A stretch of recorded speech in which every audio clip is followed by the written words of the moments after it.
Hello everyone, it's Zimbo at Zimbo Drinks and I'm back for another beer review, number 10. It's been some time. I know I've had a lot going on and frankly I've been slacking a bit on this, but back in the saddle, and we have with us here Gaia, a West Coast IPA by Oedipus, which Oedipus is one of the premier craft breweries in the Netherlands, and I'm not just saying that because like their beer's great or whatever reason. They just have a lot of reputation, and this beer started in 2012 by four friends, and they started crushing it right away with a lot of bold, creative beers. Quickly got recognized, and coincidentally was purchased by Heineken a year later, which when we talk about craft beer, one of the biggest subjects out there is consolidation, and unfortunately it happens. And I've kind of alluded to a lot of this stuff before. You can be a very successful microbrewery, providing great beer and great atmosphere for your local community. You can also be a very strong, successful regional beer company and make a very strong living, but there's a massive leap going from that to big time beer company, big time money. So a lot of times you have microbreweries, they'll grow into regional breweries, they do great, sell out, bought by one of the big guys, and they become a national or semi-national brand. And that's really where the big money comes in. Now, that is bad a lot of times. Like, we won't name names, but there's a very large beer company out there that is notorious for buying up small beers and just kind of ruining the brand through shaving costs.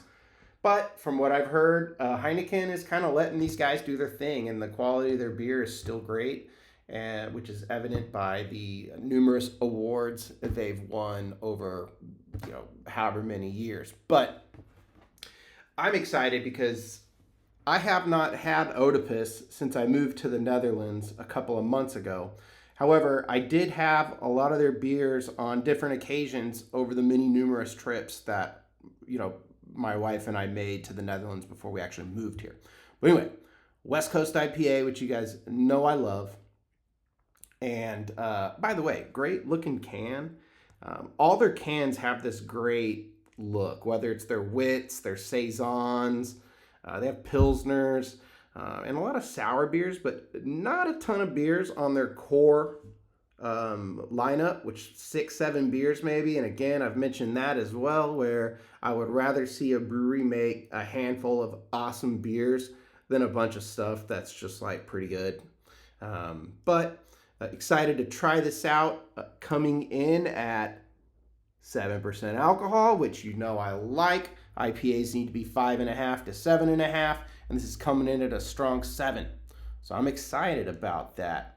They don't really list other than ingredients. They just say like hops, water, yeast, barley, which that's what's in beer, but sometimes people get a little more specific. They don't really get into that. They do say this is loaded with a motherload of U.S. hops. So one, we know what we're going to expect. We're going to expect that kind of grapefruity, citrusy hoppiness, kind of with a piney Christmas tree in a glass background, and this should be very hop forward. Crack her open. Nice. But yeah, see how she pours.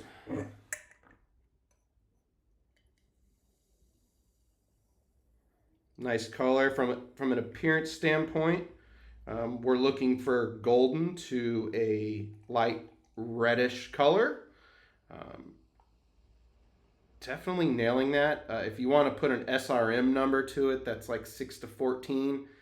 And this is kind of on the golden side, so maybe we'll go with 7 or 8 SRM. Again, they don't list it. Nice color.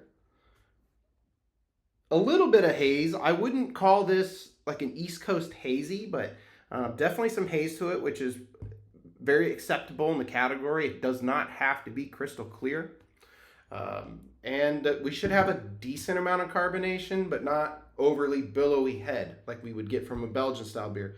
So this is nice head retention. And maybe if we had a proper IPA glass, which is just your regular shaker pint, that head might have been supported a little better. But again, I like tasting in a tulip or something that's going to put those aromas up into my nose. But, so again, for your viewing pleasure, we are running through Gaia. Let's give her a whiff.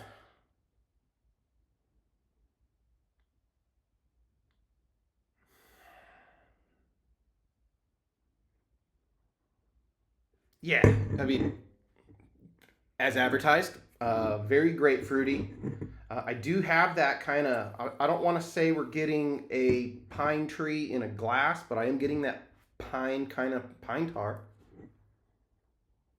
Yeah, and so that's another thing too, is like if you really want those aromas to kind of like pop into your face and you've already had your first smell, which I told you is always the strongest one, give it a little cover, just kind of like make sure your hands clean, make sure you're not smoking cigarettes outside and coming in and do it, because then you're going to smell cigarette. But clean hand, cover your glass, and then those aromas should come right up at you. But yeah, I'm getting that pine. I don't want. It's not ringing Christmas tree, but it is definitely pine tar, which I'm liking in the category. Again, so we've talked about the appearance. It looks good, on point for an IPA. Alcohol levels on point for an IPA. The aromas are as advertised. Get that grapefruit. I am getting like some stone fruit too, some peach maybe. Maybe even more like apricot, but great nose. Let's see how it tastes.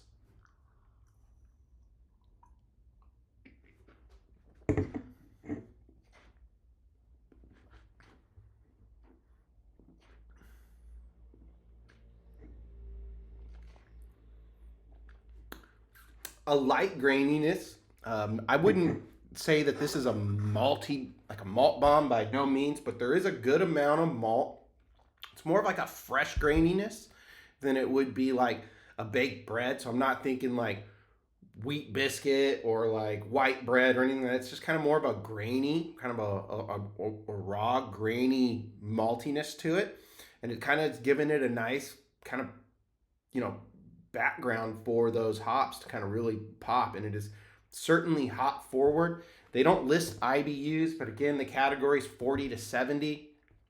If I were to guess, I mean, it's still lingering. So if I were to guess, I would probably say this is in maybe that 55 range.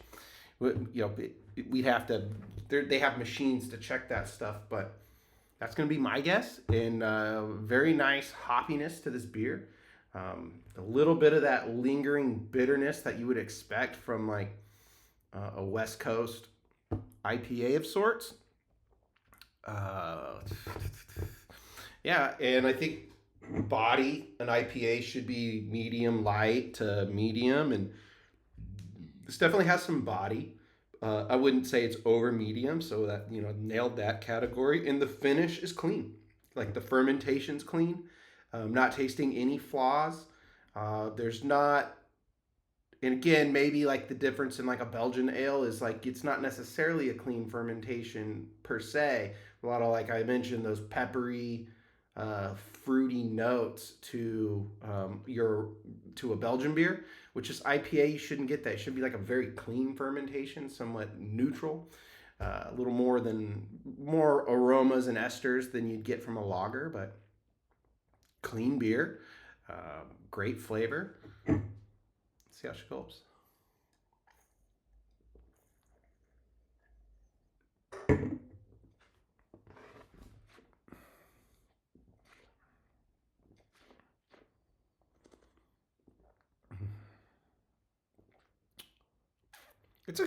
It gulps.